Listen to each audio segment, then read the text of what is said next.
All right. Welcome, everybody, to episode 3 of the Heartbeats of Adapted PE podcast. I'm your host, Jen Heebink, and let's get started. I'm excited to bring you an episode called Adapted PE Hacks today, fresh off of our Shape Baltimore presentation, where we had so many people just lined up on the floor, sitting on a table, like it was just packed in the room. And I decided, what, this is going to make a really good podcast when we launch this podcast. So again, my name is Jen Heebink. I am an adapted PE teacher. I teach in Buffalo, Minnesota, which is about 40 minutes outside the Twin Cities in Minnesota.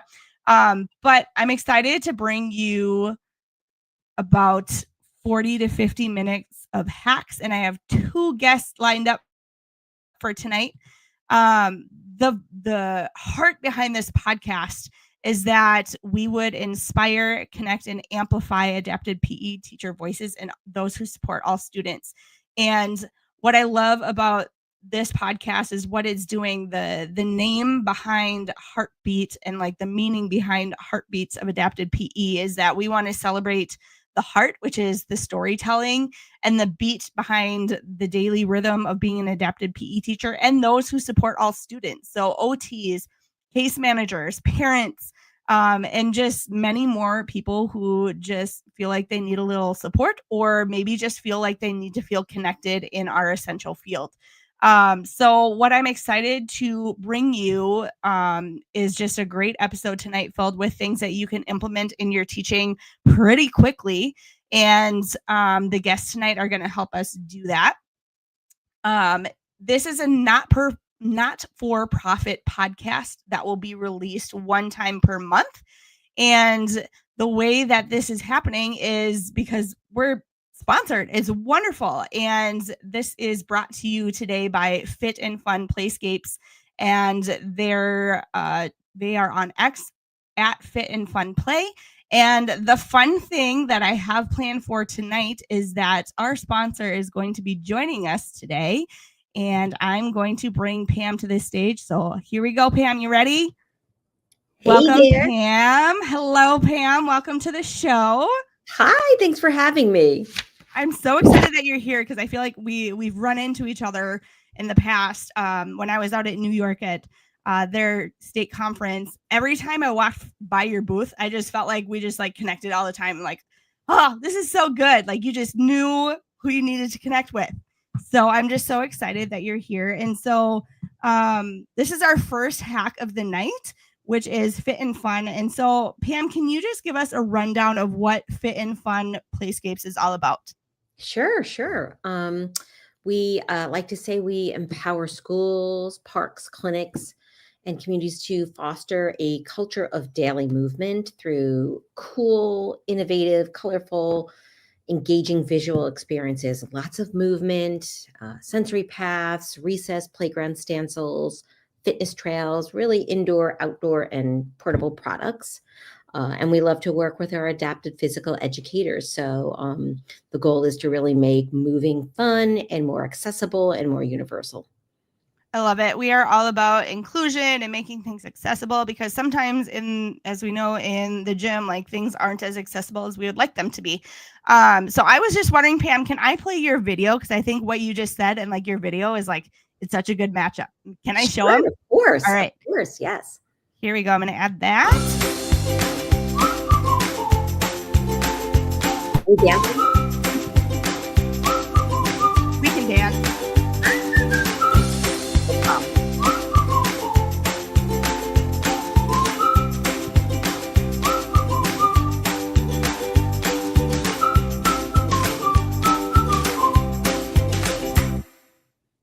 I love it. The music just makes us dance. Thank you. Awesome. So can you just share a little bit about how you landed in the business that you're in right now with Fit and Fun? Yeah. So I really came to launch and into movement with as a result of a volunteer project I did when my oldest son was entering school. I was asked to join the playground committee. I was already a member of the PTA, and actually for a year I was a PTA president. but I was asked to help paint the games out on the playground, and I fell in love with the impact. The process that was definitely a labor of love, and so I wanted to make it easier. So that's how I started. And then a few years later, that same son, I have 3 sons, by the way, and so that same son was diagnosed with ADD in the 4th grade, and I was told at the time by the principal that it's okay, that there's medication for that. And I was like, "He's 9, like, I'm not Yeah. there yet." Yeah. So, and I speak to a lot of parents about this, and they feel the same way. But so I looked at nutrition and had some success, but really physical activity helped him tremendously. It wasn't the magic bullet, there is none, but it really helped him. And so I kind of brought these 2 experiences together and started to make specific products and concepts to help all kids, but especially those that had trouble focusing in the classroom. I love it. I think so many of our students just have trouble focusing, and I think it's more than we think. But I love that your products are just so like visually engaging and like can be for all learners, whether you're like sitting, standing up, or in a wheelchair. There's just so many different ways that you can engage. So I love that. That's how you Thank you. landed here. Yeah, Thank it just your heart is so big for that. So, um, when why do you think adapted PE teachers should invest in something like your play mats or just some of the different ways to engage in those games? Yeah, I think with our commitment to quality, sustainability, and accessibility, we have great success with adapted PE teachers really across the US. They're looking for products specifically designed to address the challenges that your kiddos have, but also appeal to neurotypical children. So Yeah. the fact that most of our products are developed with physical educators, specifically adapted physical educators, even more specifically with SUNY Cortland's Dr. Tim Davis, who teaches adapted PE and founded the Sensory Integration Lab. I think it just all underscores our commitment to the adapted PE world. We want to get it right. We want to do well. We want it to work and last. So I think that's one of the main reasons so many teachers, including adapted PE teachers, come to us. I love it. And I know like when I saw your products in the past, one of the things that I learned from other professors who have taught students with autism that I needed to learn was that we need to help our students with autism know where to place their feet with feet. Like where do I place my feet? Where do I place my hands? Where can I throw to? How can I make it visually attractive? And I feel like some of your products are just really good at that as well. Just Thank you. teaching, yeah, even our friends with autism. Um, so anything else that you want to share that you're thinking about or would be good for adapted PE teachers or just people who support all students when it comes to your mats or your products? Or what do you think would be good for maybe like a teacher who travels between 2 buildings? I think our portable mats are really good for that. We work with, very much so with New York City schools, and I think it's not transient the term, but where they're or itinerant. Itinerant. Yep. Itinerant. So Yep. they go from school to school very often, and so to have something that kind of fits in a bag and you roll out is super portable, super important. I do want to say since January 1st, we have made, kind of we anticipated some of the economic impact on schools, and we worked really hard. We really, sharpened our pencils and looked at some of inefficiencies on those products. So they have been significantly reduced in price since the beginning of the year. Just, it was our way to try to help the situation for everybody. So if you felt that those price points were too high in the past, we figured out a better way to do it, a more efficient way to lower the cost and pass that on to our customers. So pretty proud of What are your price points? Like what's your it. lowest and what's your most expensive? For the rollout mats, I think it's like around $40, and Okay. pretty good. We're getting a lot of great feedback. and a lot of thanks from that. And then the larger ones can be, $200 to $300. Okay. Awesome. So when you think of the different levels that teachers might teach, like itinerant teachers might teach early childhood, they might teach elementary, or just might be secondary. How do your products help each of those levels? I think that we've done a fairly good job of creating collections that span all those ranges and abilities, right? Because someone in high school doesn't mean that they have, that can vary, especially among kiddos with challenges. So whether it's stencils, decals, or rollout activities, I think the themes that we use that touch any age are fitness, Mhm. stations and activities, mindfulness, SEL tools that really can help anybody at any age. About 2 months ago, what we did was we made some updates to our website, so you can actually go on and filter by those themes as well as filter by those age groups. So you can, really find those quickly, and then we can customize any of our products in different languages or school spirit colors or mascots or messaging, really, again, to try to hit all those different ages and interests. Awesome. So give me an example. I know this wasn't in the agenda, but if you could pick your favorite rollout mat, what is one that's on your brain right now that you could share about? What does it look like? What's the point of the mat? What do kids do when they roll the mat out? Sure. Can I say two? Can I Yes. do two? Go Okay. for it. My favorite is our Daisy Hopscotch. She is one of our original designs. She is original to Fit and Fun Playscapes, and she's available in sticker, stencil, and rollout activity. So she's just a nostalgic icon for us. We've just celebrated 14 years last month, which Wow. so she's been part of the team. Daisy Hopscotch has been part of the team for a while. But I think in terms of teachers, especially physical educators, Copycat is probably one of the most popular. It's an interactive game. It's simple to catch on. And we bring it to pretty much all of our conferences and conventions and sessions because it's instantaneously uh, interactive and fun. Everybody picks up on it easily. It's a good social cooperative game, to people just mimicking each other back and forth. We're actually looking to expand the different styles and designs of that, including a style for kiddos and chairs. Love it. I love it. And I always ask our guests, do you have any questions for me? Because usually it's just me asking all the questions. But if you want to ask me any questions, now it's your turn.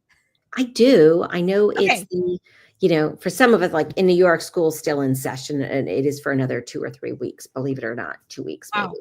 Yep. Okay. But like, what is on your mind? What do you need for your students? What is the next school year? How are you feeling? And again, I know like all teachers are just feeling exhausted right now. So Mhm. that's my interest. That's my question of interest. Love it. So I feel like I've done so much the last year. I finished my master's program. I graduated. I did a bazillion things at Shape Baltimore, couple with our next guest. And it was all things that filled my bucket, but it feels so good to be on the other side and know that summer is here. I just finished on Friday. So I'm like, Feet up. woo, Yes. I'm still in the woo stage. And I have no work to worry about. I'm just going on summer vacation. And so I'm really enjoying just the last 2 days of just knowing that I don't have to do anything for anyone. This is my creative outlet. This is what I get to do now. Wonderful. So I'm really focusing on this. But as far as like my students, I need them to go home and rest, and like I won't see you for a little while. But when I come back, there are going to be some things that I need to like rearrange at the middle school. I'm now doing 2 sessions of unified PE, which is students with and without disabilities together. So the full inclusion. So like in my brain, I'm like, okay, I got a budget. I'm going to start thinking about some things that I can really engage with some of these. I think it's on my list. So I'm thinking about some play mats Foursquare one was one that I was looking at in your video. I'm like, all the kids in general PE all play Foursquare, and they go outside to play Foursquare. When we have downtime, we're playing Foursquare, and so that Foursquare mat I saw in the video, I was like, ooh. So let's talk about that one in a little while. But otherwise, I think I just need everybody to go home and rest and be away from school for a little bit, including myself. And just have a good time. I'm gonna take my kids to Door County in Wisconsin. If you've ever heard of Door County, it's like the thumb of Wisconsin. Oh, yes, yes. Yep. And then we're gonna go to the UP this summer. So, nice. I can't wait. Excellent. Yes. Thank you for asking me those questions. I love it. You're welcome. You're welcome. Awesome. So I am going to get ready for our second guest. So I'm going to say, Pam, just hang out and watch the podcast, and I'll probably bring you back at the very, very end to wrap up. But thank you so much for all the information, and we will put a link maybe to your company in our socials, and then we can kind of spread the word that way as well. Does that sound good? That sounds great. Can I say a quick thank you? Yeah. Can I thank everybody out there, all our customers who have supported 100% women-owned, made in the USA products. It really helps, and we are very thankful to you all. We love those women-owned business. Go us. Go you guys. Go women. Huh. All right. Thank you so much. You're welcome. I'll see you in a bit. Yep. All right. And I need to introduce our next guest, my next bestie. And the reason for this headshot, I'm going to read a little bit about Dr. Megan Johnson. Okay. So this brings us to the part of the podcast where I bring us to our second guest. She's one of my besties in Minnesota higher education field, Dr. Megan Johnson. And I need to describe to you what our friendship is like. Okay. So first of all, I am an absolute dreamer. Like, I have all these amazing dreams. And no idea how I get to where those dreams go. So like no pathway. It's just like, oh, that sounds like something fun. Let's go do that. But I don't know how to do that without the details, right? But Megan is the researcher, the detail person, the brains in our MinDape friendship. She serves on the Minnesota Adapted PE, Developmental Adapted PE committee with me, and that's where we first met. But we come together at DAPE conferences or any conference at all. We cannot get through the experience without me almost laughing until I pee my pants. Okay, that's the kind of relationship that we have. Or my jaw hurts or whatever, my muscles in my face hurt because we just laugh so much. And so this is bound to be a wonderful podcast because there'll be a lot of laughter, but also you're going to take a lot from this as well. We know how to work together, laugh together, and make jokes together pretty well. And we both care deeply about adapted PE teachers following best practice, being creative, and doing what's best for kids. Also, in doing so, I asked her to send me a headshot for Baltimore, and this is what she sent me as a placeholder for our slides. And as a result, she doesn't get to choose a different headshot. This headshot is coming with us wherever we present. Sorry, Megan. And so this headshot is also coming to the podcast as well. And if you are listening on Spotify or Apple Podcasts, it was -40 when she took this picture. She's all wrapped up in a sweatshirt, layers, and a winter hat. And she can describe more about that when she comes on, but everybody welcome Dr. Megan Johnson. Here comes Megan. Wasn't that the best intro ever? That was a good, my face hurts just from like sitting there laughing. Yes. Thank you for sharing such a wonderful introduction and my super awesome headshot. Yes, so good. Yes, that's 2 sweatshirts in that photo. Yeah, layered 2 up. sweatshirts. Yes, layered up. Oh man, you're so funny. So I just want to start by talking about Baltimore because we did a lot leading up to Baltimore. There's a lot going on there. That was like awesome. A lifetime ago, but it was so fun. Oh my gosh, it was we did so fun. much. So There's can you just share a little bit about what you remember about either the prep or like the time there or getting lost or any of that? Listen, the convention center is big and it has a lot of floors. And there was just a lot of rooms. And when you come off the escalator, you would assume that it would be in numerical order. It's right? not. And I can read Roman numerals. I know what they look like. And you can't put two behind one. Like it doesn't, like there's a natural flow Right. to things. And so was I lost or was it mislabeled? The world will never know. It could be, oh, I know. Yeah, Baltimore was wild and it was such a great convention. There was so much information. Every time Shape puts something on, there's just so much to go to. It's just sensory overdrive. So that's what I love. The prep leading up to it was just great. You know, when you talked about in that introduction, you are a dreamer, Jen, and it's one of those things that like I don't want to say that like I don't have any ideas, but I don't. But I love. You did. but, but I You love, did it. I love the details, and I love to, you know, I feel like I'm a good follower on a leadership team, and I love to make things, you know, happen and figure out the logistics, and so thank you for, you know, welcoming me into that role. I think it's, you know, my where your strength is dreaming up huge ideas, my strength is like, all right, let's figure out how to make it work, and so. I think that's why we're such a good team. So the prep Yep. for Baltimore for us, to kind of circle back to your question, was just really easy because I thought that, you know, we just kind of naturally put things together in the puzzle pieces and we made it work. So it was awesome. It was so good. Yeah. Mhm. And we did 2 presentations together. Do you want to talk about the one that was about supporting student teachers real quick? Yeah, yeah. What I loved about that, so we talked about how we can support through experiential learning, you know, higher ed programs and placements, cooperating teachers like Jen serves in that role. And what do we need to provide students to welcome in best practices to be inclusive teachers in that general PE setting?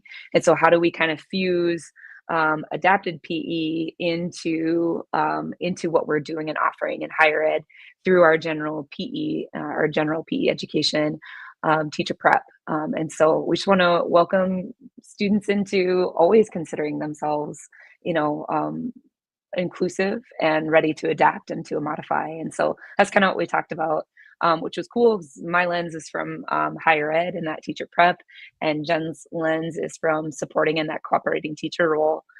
For students, which is such a pivotal role in any practicum, field experience, student teaching. That cooperating teacher and that relationship with the cooperating teacher is crucial. I still meet up with my from many moons ago cooperating teacher, and she was so important in my development as a teacher. So yeah, it was Yeah. fun. It was a great presentation. Well, I enjoyed creating it It with was you, good. and then talking about it because it's an important topic. Yeah. I agree. And I think the people in the room got a lot out of it too. Like it wasn't a huge presentation, but the people who came there, I think got a lot out of it. Yeah, I think. yeah. Yeah. And then our second presentation, whoa, that was a big one. And it was so fun. And I think, so I'm just going to push the slide forward because that's where we're going to end up. We did this presentation called 50 hacks, 50 adapted PE hacks in 50 minutes. And I think it was fun because number one, you and I just like threw a whole bunch of slides together. And we got to 50 like so fast. Like it was so easy. Yeah. But also it was when we were in the moment, it was a good challenge for both of us, like especially me to like relinquish control and be like, hey, we're gonna make the 50 minutes. We're not gonna go over. And we did. We made it, right? Yeah. Yep. And One so eye on the clock. one eye on the But clock, one eye on the presentation, one eye on each other. Like, we got this. We can do it. We're going. that's 3 eyes, isn't it? Oh, maybe I need one more right here or in the back of my head, one of the two. But I think as when we finish this, I'm like, this was so good. And like I said at the beginning of the podcast, there were people like 3 rows deep on the floor, standing up against the wall, sitting at the table, and it was in a smaller room. But like, how many people would you say were in that room? I don't know. I lost count. It was like at least 50, I swear. I was wearing shoes, so I lost count after 10. It seemed like a lot, and it was really It was a awesome. lot. What I loved about how that room felt is that it had energy, and people's Yeah. energy were there, and it was, you know, it was interactive, and I think the people that came made it what it was, because it was high flying action. It was a good time. I think I like went, you know, blank for all 50 minutes. I don't even know what came out of my mouth. There I was don't definitely remember a things lot. that the whole plunger thing was, yeah. The We'll get to plunger. that. We'll get to that. So we should probably get into these. It's already 25 minutes in, but Yep. I'm gonna start off with this parachute hack, and you will probably be able to see the videos. So I'm just gonna describe it. Plus, if you're on Spotify or Apple Podcast, you're not going to be able to see it anyway. So I'm just going to describe it. But using a parachute, like a therapy band, to wrap around the handle of a parachute. This will increase the flexibility of your students who, number one, have upper limb grip and arm needs. And so when we give them like a therapy band or a stretch band or like an exercise band, it gives them the ability to hold on to the band while everybody is flapping really hard, and they can kind of go at their own pace, and they can pull and they can release it a little bit, and like they still get the movement, but it's going to be at the pace that is more appropriate for them. And so I figured this out. I think I was like, I don't know, 12 years into my experience. I literally just figured this out like 3 years ago. And I'm like, brilliant. Why didn't I not think about this earlier? But you can sit in a chair, you can stand up. But it was just one of those mind-blowing hacks for me. I'm like, oh, I gotta share this with the world. So yes, therapy bands and parachutes. Do you want to share this one? Yeah. Remember, we have our visuals down oh yeah. They're still there. Yes. Oh yeah. So this paper, well, I'm sorry. I grew up saying paper, rock, scissors, and that's not right. I know. I realize that I'm not always right. So rock, paper, scissors, it gives visuals, and it supports all students and creates that ability to be autonomous. And so the Instagram that you see on there is Rev for Trev, and I kind of talked a little bit about it, and I'm going to speed past the story. He's a young man who is working through a TBI, very, very severe TBI.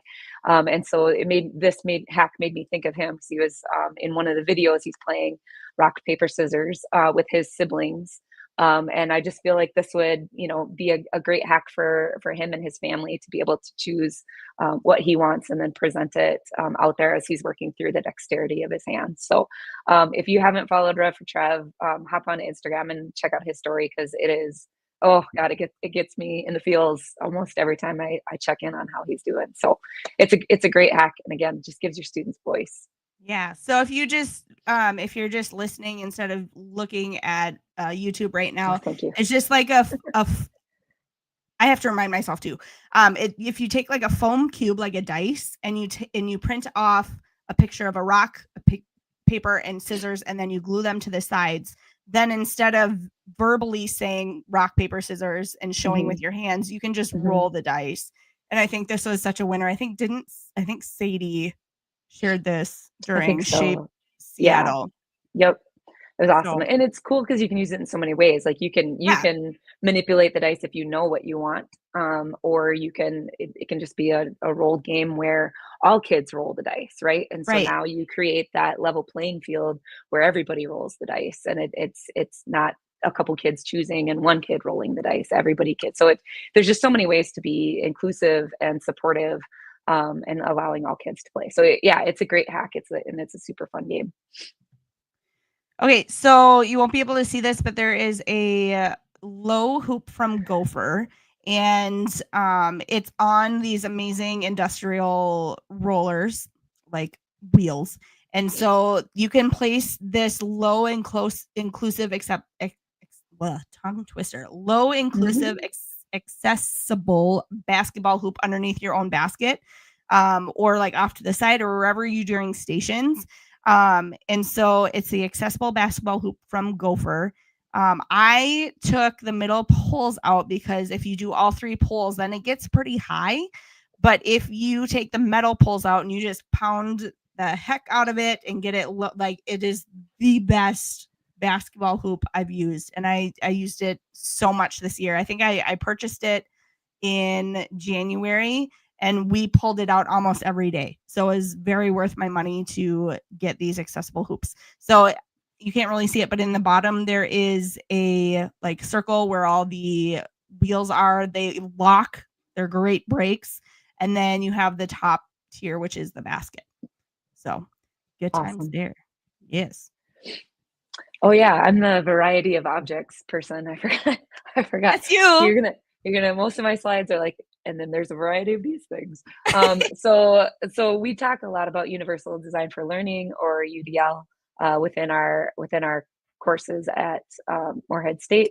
One of the things is, multiple means of engagement, and then here designing options for welcoming interests, and optimizing again that choice and autonomy for students. So we want to give a variety of throwing objects for students. We want something that they feel safe, empowered using, interested in. You might have some kiddos who are, really interested in frogs, and so why not pull out the frog beanies, or the turtles or whatever. There's different textures, there's different sizes, speeds. A beach ball is going to float a little bit differently than, a regular soccer ball. With balls that have holes in them for gripping and textures, and if you can zing it along and throw it, why not use it to engage your students, and then let them pick. If I'm working on the just the steps of throwing, right? If you can't see me on Spotify, I'm doing a really awesome throw right now on camera. Totally. It totally just so fundamental. If all that you're working on is the skill and the fundamentals of that movement skill, it does not matter what your students throw.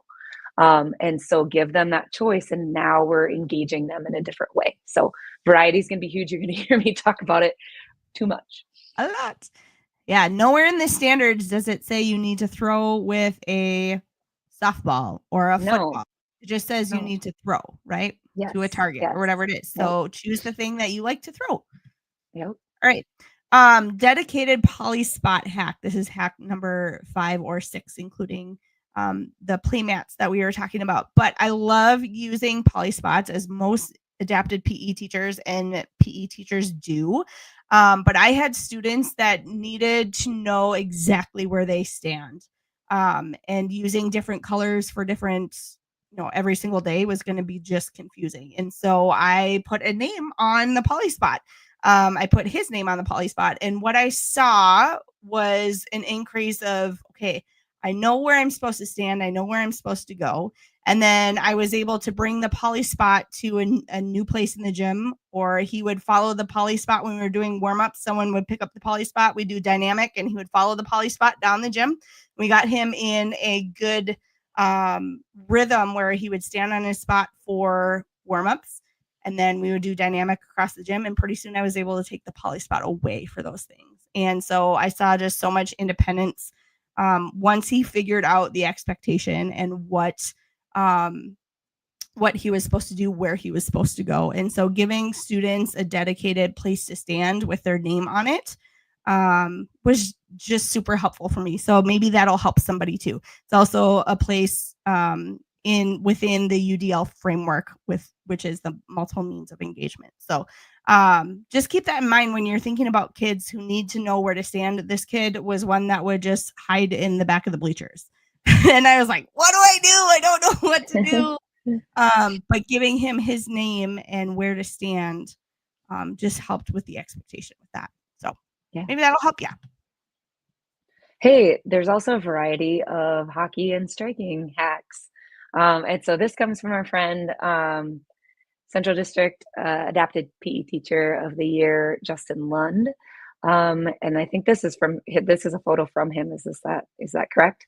Yes. These are all the different striking and hockey. So a variety of ways to strike, or what to strike with.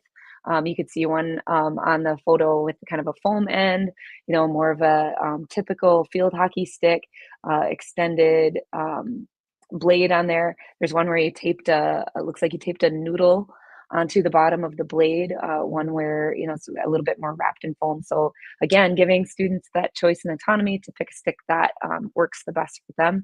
But then he also has a variety of things that students can strike as well, from the typical hockey puck to more of a hockey roller ball. He's got like a ring there, looks like maybe a disc, like a throwing disc, hacky sack, a gator ball. So anything that, works for students. And this is great for all students to be able to pick something that they are comfortable hitting. A ball is going to roll easier. It's going to have the benefits and the disadvantages, right? It's going to move quicker for you, but it's also going to be easier to strike and get it to move where you want it. Where the puck is going to be a little bit more challenging to control, but yet it's going to be slower as it moves along the floor of the surface of the gym. So, whatever you can get to get kids engaged and feeling confident. That's the beauty of adapted PE, because you can modify anything to make it all work for kids. Yeah, and I remember Justin also showing a video, and this is maybe later, but I don't think we have it in our presentation, but he actually connected like jingle bells to the stick or to the ball in some way, so that our students with visual impairments could actually like hear when they would make contact. And so I was like, oh, that's really good too. We got some jingle bells coming up. Don't you worry, friend. All right. All right. The same goes with drumming and rhythm sticks. Cardio drumming is huge right now, getting your students involved. And so it doesn't just have to be, just 2 sticks that they can hit with. There's lots of noodles, save on your ears too. It's also good.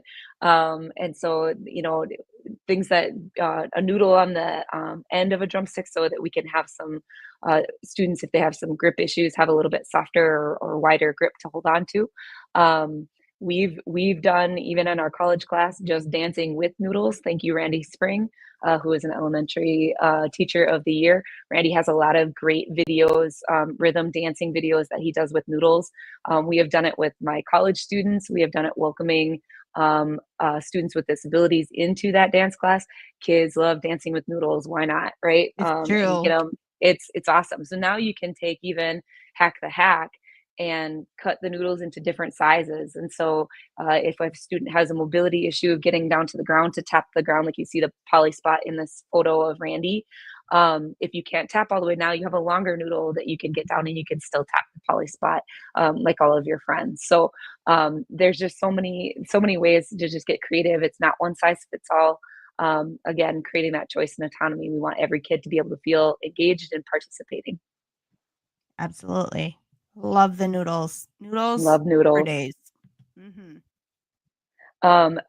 Variety of targets. This is a great hack of putting 3 hula hoops off of a basketball hoop, so that students have a variety of targets, whether they're shooting the regular shooting form, as you see me doing here with perfection, beef, right? Beef, balance elbow, eyes, and follow through. Or if they're doing like this in this photo, even something like a chest pass or a bounce pass, giving that visual target, differentiated targets for students to aim for. They don't all have to aim for the same target. They don't all have to shoot in the same hoop. Whatever is getting that fundamental skill down, let's scaffold it for students and get them feeling successful. For sure. Peanut ball hack. So we all know that there are therapy balls and we can do push-ups and sit-ups on therapy balls. But also understand that sometimes therapy balls, just the general circular ones, are really hard to stay balanced on. And so if we're looking for a little bit more stability, let's go for a peanut ball instead. It's just a different shape. And kids can go just side to side rather than all over. They don't roll forward unless they're facing forward, but it just gives 1 or 2 directions rather than all over directions. And so it allows them to stabilize when they are doing, elbow planks, straight arm planks, rollouts, push-ups, sit-ups, instead of just feeling like they're going to fall off all the time. I use peanut balls almost daily in class as a alternative to therapy balls. So keep those in mind when you're thinking about all the different ways you can address needs that therapy balls can help with. Finger light ball. So the finger light ball is one of our favorite kind of beach balls. And if you can think about like how a balloon floats, but a beach ball feels, I don't think it has any latex in it. And so that's why we love these finger light balls. So when it floats like a balloon, it's very, very light. It's not going to feel as heavy as a beach ball. Those of us who use switchwork and send like beach balls with leaf blowers into the air for volleyball and such. These fly better than beach balls. And so just keep that in mind. This one specifically is about the size of a basketball, maybe a tad bigger. So yeah, they're my favorite. They're a little bit more expensive than a beach ball. So if you're going for money, just be thinking about that as well. But you can use them for beach balls, anything a beach ball would do. Or if you're gonna do striking with rackets or whatever, just keep that in mind. Are those, can you reinflate them so they're not a one-time use like Yes, a balloon they're would not a be? one-time use. Nice. And That's actually, nice. I actually, let's go back to this because we're still talking about this. When I have inflated mine, I haven't had to reinflate them the last Oh, couple of years. Like they hold special air air. really, really well. Yeah. So It's probably your special air. Do you blow maybe them it's up or do you mine. have a machine? I blow them up. That's my air in there. I'm keeping them going. It's So good. who would want to release that? Nobody. I don't know. It's good special. This is the InReach Jingle Ball is awesome. Again, it has bells in it, right? Jen, you use Mhm. these, and so students with visual impairment, a little bit better tracking and target. The pins on the side are you can't really see how they work, but within the photo, but they were made by our friend Heidi Fisher. She drilled a hole into bowling pins and then tied them up on a rope and then put jingle bells around each of the pin. And so then she ties them up in her gym against the bleachers. And then students can Yes. roll any ball and then it like they'll bounce off the bleacher and they make a lot of sound and a lot of ruckus. And so what's cool is that you hear that I made contact with this pins and it just creates so much sound. And it's just really, really exciting to just see them all. And then you just kind of pull them back up on the string and reset them again. So you're not, picking up a bunch of pins, rolling around with jingle balls all over the gym floor. So it's a really cool. It's really cool. I love the jingle pins. Heidi is so smart. Isn't she retiring this year Yeah, too? yeah, Oh my I believe goodness. so. I believe so. We're gonna Good for miss her. her. I know. We're gonna miss her. Okay. A variety of rackets. We can kind of move through quickly because we kind of talked about this, but yes, find different ways for your students to strike with a racket. Flip to the next one, Jen, if you will, so kind of save a Sure little can. time. Yep. But if you don't have a racket, hey, you can build your own with nothing other than a pool noodle. Pool noodles can do anything.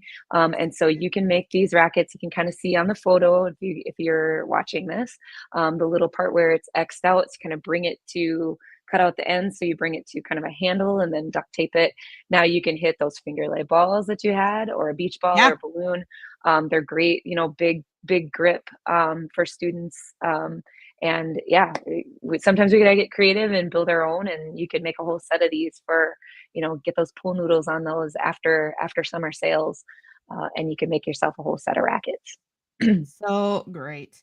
And that tube thing on the right side, what that is just a bigger like poster tube. So I don't know if anyone is familiar with like Special Olympics, all the banners that they send out for Champion Unified Schools, but that's where we got that tube, and it makes a really great like bocce ball ramp, or just if you can think of any other way to like launch a ball. Yeah, carpet We love using those tubes. carpet tubes. Yes, those are great. And they make a cool sound too. Yep. I will say, like, I am more apt to not make my own equipment because I'm not like creative that way. So it is okay if you're not like that. But if you're a person that likes to just dig in and like be an engineer of your equipment, like adapted PE is a very fun place for that. Magic School AI. So AI is going to be kind of big coming in. I think it's going to be kind of a big deal. Already kind of is. But if you need like a quick social story for a student, you can hop into Magic School. This one is an AI website that is made for teachers and school personnel. And so when I go in there, I have an account and I just say, I need a social story for a student who needs to walk safely in the parking lot from front doors to the track. They need to, stay on this side of the line or on the sidewalk, or like I put in all the details, and then it gives me like this step-by-step social story. And it literally saved me so much time because I finished class and needed to get off to my next, school or whatever. And I did not have time to like sit down and do it. But the next morning I was like, oh yeah, I forgot to do that. And I sat down and it was done in like 30 seconds. I like couldn't believe it. Like, okay, well, this is a good deal. This is a really good deal. So also just know that if you're in the special education world, you cannot use student names or personal information. So just keep that all confidential. Mm-hmm. And then chairs. Chairs are the easiest. One of my favorite hacks. I have a lot of kids that will just like lay on the floor. I don't know about you guys, but the floor is just like, I don't know, really, really comfy. I don't know. I mean, right? Like take a nap. Mm-hmm. But putting kids on chairs instead of like letting them go to the floor, at least we have our arms moving.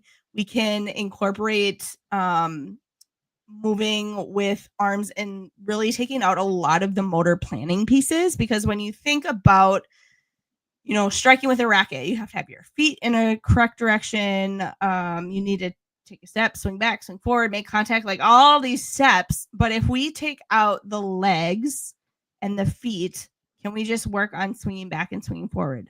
Like it just simplifies things so much. So there are two ways that I like to use chairs. The first is to help our students with muscular endurance and like when they get tired, like it's okay to take a break in a chair. Like when I'm tired, I take a break in a chair too, like teaching them that skill. Like it's okay to take a break in a chair.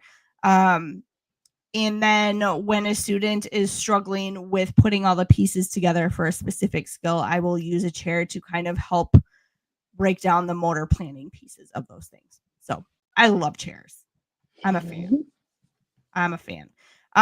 Quick one from Amazon. It's called the Easy Hold with a Z, EAZYHOLD, Easy Hold.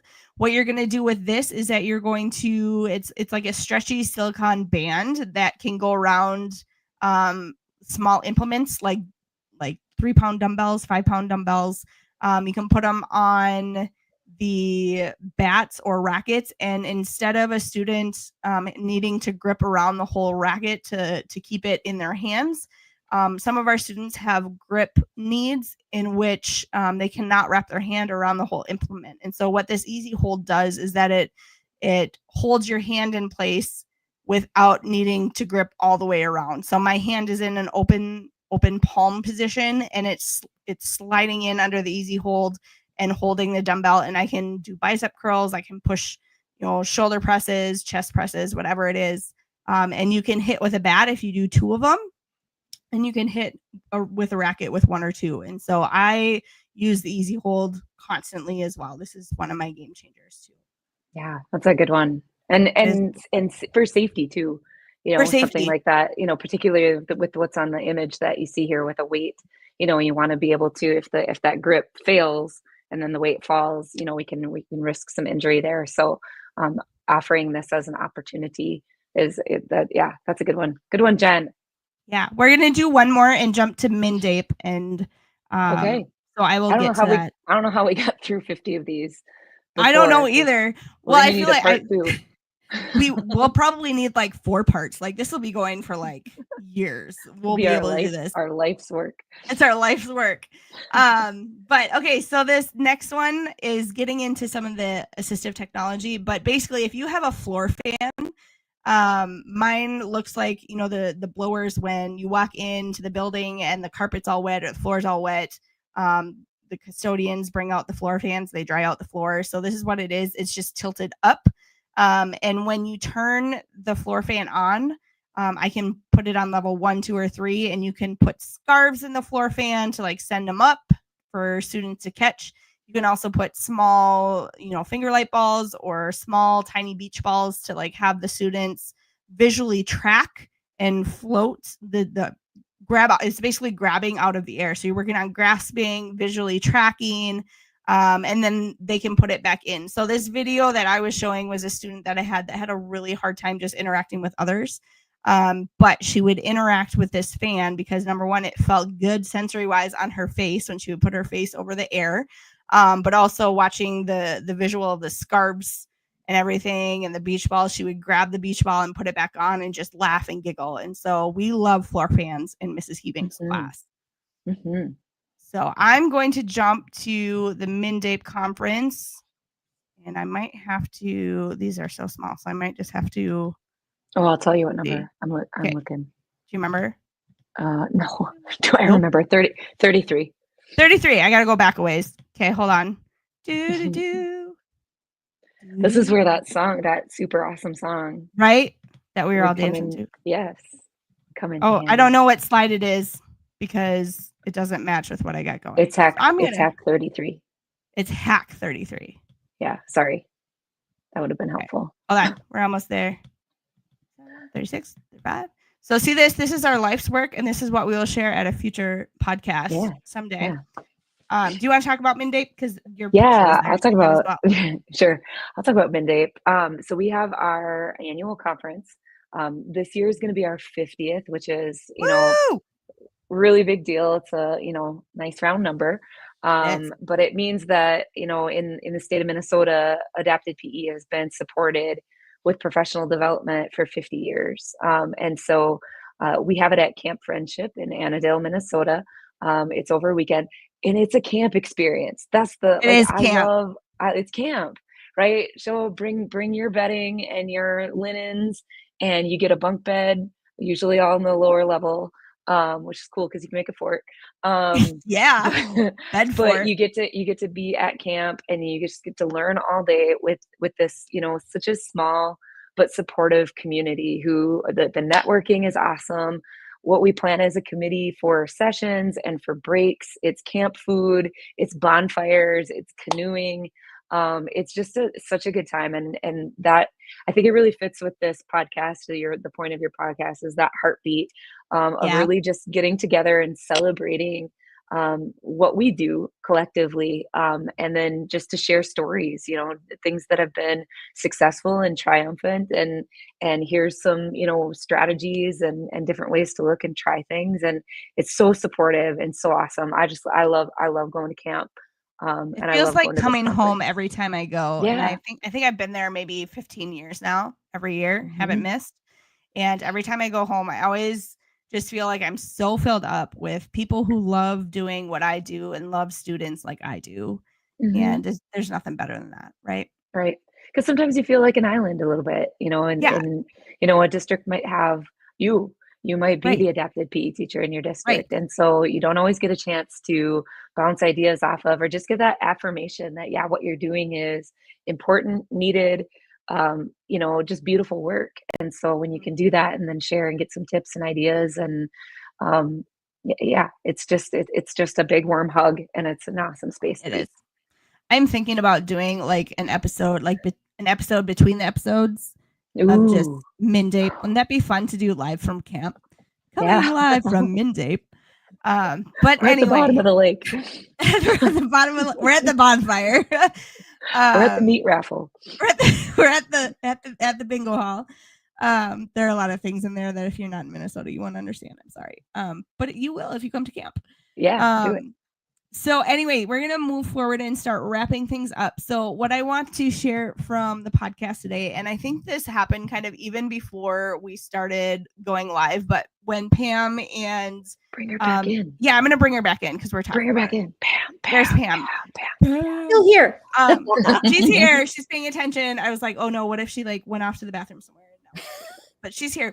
I think this conversation started before we even logged on, and I hadn't even shared yet, but whenever we come on to the Heartbeats of Adapted PE podcast, we always talk about this isn't a webinar. It's not something where we're just going to sit and present information. We might have best practice. I mean, we did present a little information today, but the heart behind it is that we're sitting down almost on this big comfy couch in the living room, just sharing stories. And I feel like we did that even before we started today. Pam, you shared a little bit about your sons, and I was like, oh man, this should be the podcast. This is the good stuff. And so I just really appreciate you bringing your heart to this today. So that was one of my takeaways. I also just, in reflecting with Megan, I every time I think about Baltimore, I'm like, oh, that was so fun. And I just need to do more fun stuff with you because we just always have so much fun doing it. It's true. It's true. So we should even talk about presenting at Midday because I haven't even put anything in for that yet. But okay, so whatever we do, we're just doing it together. That's all.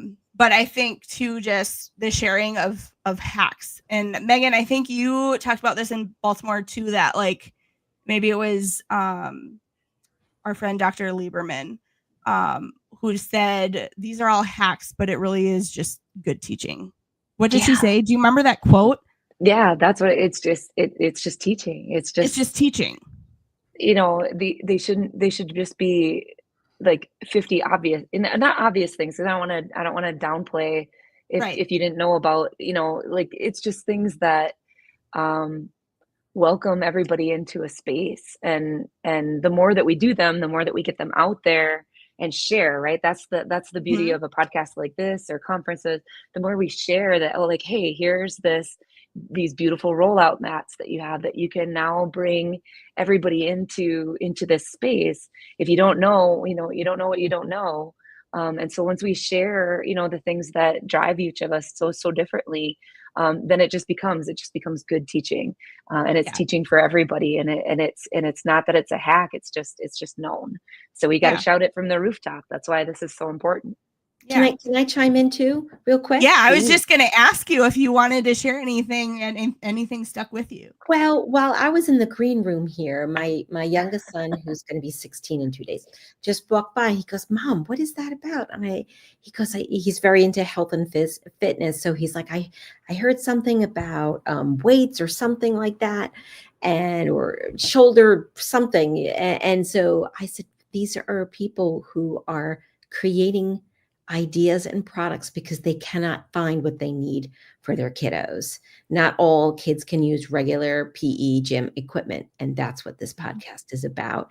And he goes, "That's cool." Oh, all right. Thumbs up from the 16-year-old. We'll take it. Hey, when you get yes, exactly. Love it. I love it. Cool. Thank you so much for sharing that. It is cool. It is important. And so it's not even just about teaching. It's just about doing the right thing. So I didn't want to mess up your closing, but I had to share that with you. No, that was a great way to wrap that up. I love it. Everybody got to share their takeaways. That should be part of the show. That's what we're going to do next time too. So I do want to kind of share what's coming in July. So we're going to have our July podcast time and date to be announced, or to be determined, but we're going early childhood style. And I need to learn a lot more about early childhood. And I know a lot of friends who teach adapted PE in the early childhood setting just always feel like they need to find connection with others. And so we are going to bring at least one friend on to our podcast for sure. Heidi Ambrosius, our friend from California. I love her to pieces. We talk constantly. And she just has a really big heart for the littles. And I'm hoping to bring one more that's to be determined as well. But if not, it's just me and Heidi, and it'll be a great podcast. So I hope you'll come back for our July podcast. Thank you to both guests, Pam and Megan. Thank you to our listeners. And for those of you who are visually seeing the Heartbeats of Adapted PE podcast on YouTube right now, you're seeing this beautiful art piece. This was made by my colleague, Dr. Bryden Carlson Giving, who is an OT who will be coming on our show later this year. Both our OTs are going to be coming on, which will be wonderful. But he did this logo, and it's just gorgeous. When he showed it to me, I almost cried because I'm like, this is me in the logos. Thank you so much. So I just want to thank him for that logo piece. And again, Pam, thank you so much for sharing your heart and your products. And thank you to Fit and Fun Playscapes.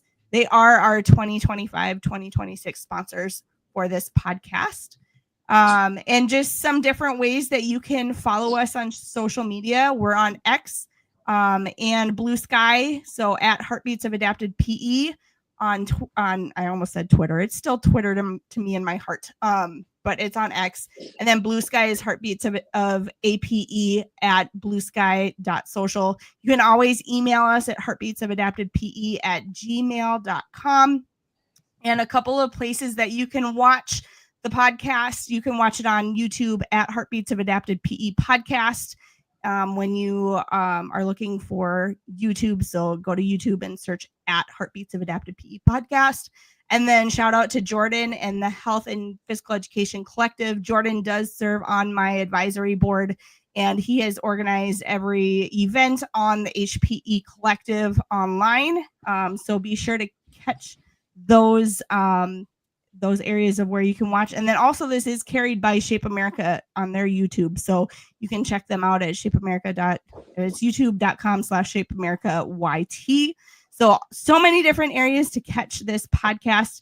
We are also on Spotify and Apple Podcasts. Those drop a little bit later, but episode 1 is definitely on Spotify and Apple Podcasts.